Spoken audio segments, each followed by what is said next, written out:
গাজাবাসী মুসলিম বলে দাম কি রক্তের নাই, যে কারণে বুলেট বোমা পড়ছে তাদের গায়ে। আসসালামু আলাইকুম। আপনারা সবাই অবগত আছেন যে ইসরায়েল গাজাবাসীদের উপর যেই নির্মম হত্যাকাণ্ড চালাচ্ছে তার প্রতিবাদে আমার লেখা ছোট্ট একটি কবিতা। একটি শিশুর কান্না শুনে জেগে ওঠে বাবা মা তারা, ক্ষণিক আগে গভীর ঘুমে ঘুমিয়েছিলেন যারা।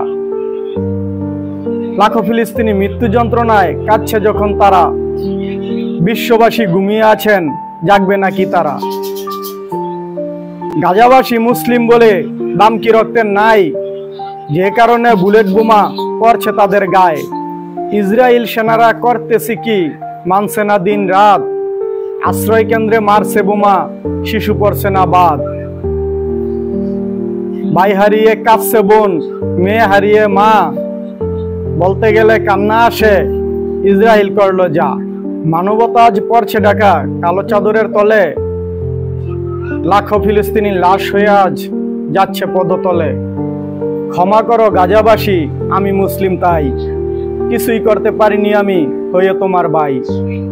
এখন যারা আছেন বেঁচে নিজের মনো বলে, প্রভু তুমি রাখো তাদের তোমার ছায়া তলে।